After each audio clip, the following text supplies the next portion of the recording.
আমার ছবি দিয়ে এআই ইনডিউস করে ভালগার ছবি বানানো, কন্টিনিউয়াসলি আমাকে হ্যারাস করা হচ্ছে। সত্য তো সত্য, এটা কারো এগেইনস্টে যাবে, কারো ফরে যাবে। ওরা আমাদেরকে উইক মনে করে এবং কন্টিনিউয়াসলি এটা করতে থাকে। সাংবাদিক ভাইয়ের প্রশ্নের পরিপ্রেক্ষিতে উনি জিজ্ঞেস করেছেন কোনো রাজনৈতিক দলের সাথে আমার কথা হয়েছে কিনা, যারা এগুলো করছে বা আমাকে অ্যাপ্রোচ করেছে কিনা। কেউ আমাকে অ্যাপ্রোচ করেনি। আমার কাছে অবাক লেগেছে যে বাংলাদেশের এত বড় একটা রাজনৈতিক দল হওয়া সত্ত্বেও যখন তাদের কোনো সাপোর্টার, আমি কর্মীও ধরলাম না, হয়তো সাপোর্টার, তারা যখন এরকম ধরনের ইরেসপন্সিবল একটা কাজ করে, সেখানে আমি মনে করি যে বড় রাজনৈতিক দল হিসাবে একটা নিদর্শন স্থাপন করার জন্য হলেও আমাকে অ্যাটলিস্ট অ্যাপ্রোচ করে ওনারা এই জিনিসটার বিষয়ে ক্ল্যারিফিকেশন দিতে পারতেন। কেউ সেটা করেননি। উল্টা আমি দেখেছি যে আমাকে বিভিন্নভাবে ওইটা রিশেয়ার রিপোস্ট করে করে আরও বেশি হ্যারাস করা হচ্ছে।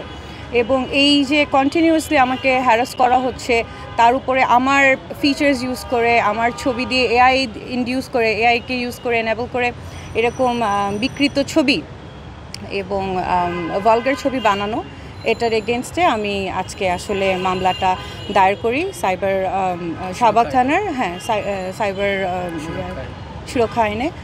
তো আমার যেটা কথা হচ্ছে যে এই মামলাটা আপনি জিজ্ঞেস করেছেন যে কেন করেছি বা করলাম, অনেকবার চিন্তা করেছি আদৌ মামলা করব কি করব না, কি করব। আমার আসলে জুলাইয়ের পরবর্তী সময় থেকে এরকম বিভিন্ন সময়ে আমাকে নিয়ে বিভিন্ন ধরনের কন্টেন্ট আপনারা অলরেডি দেখে ফেলেছেন, যেগুলো আপনারাও জানেন, অন্যরাও হয়তো বুঝে যেগুলো ফেক। অ্যান্ড এটা বোঝা সত্ত্বেও আসলে আমি দেখেছি যে এগুলোকে বারবার জিইয়ে রাখা হয় এবং আমি আমার প্রশাসনিক জায়গা থেকে বা আমি আমার একাডেমিক জায়গা থেকে কিছু বললে কিছু করলে সেটাকে তো আমি ওন করে বলি, আমি তো বলি যে আচ্ছা ঠিক আছে, এটা this is what is happening. আমি সত্যটা তুলে ধরলেই সেটা আসলে সত্য তো সত্য, এটা কারো এগেইনস্টে যাবে, কারো ফরে যাবে, সেটা তো আমার দেখার বিষয় না, আমি তো কাজে আছি। তো এটাকে ইউজ করে, যেখানে আমার কোনো রাজনৈতিক সংশ্লিষ্টতা নেই, আমি কোনো রাজনৈতিক দলের সাথেও না, আমি একটা সাধারণ শিক্ষক, সেখানে আমাকে সেই 1 বছর ধরে এগুলো কন্টিনিউয়াসলি চলেই যাচ্ছে। এটার কোনো আসলে প্রতিকারও আমি পাচ্ছি না, কোনো শেষও হচ্ছে না। মামলাটা একদম লাস্ট মোমেন্টে এসে আমার আসলে ধৈর্যে আমি মনে করলাম যে এটা তো শুধু আমার সাথে না, আমার সাথে দাঁড়িয়ে থাকা ঝুমা, সালমা, উমামা, মনসুরা, আমাদের madam Saima Ferdous madam, Lutfa madam, কে বাদ আছে? কোনো কেউই বাদ নাই আসলে।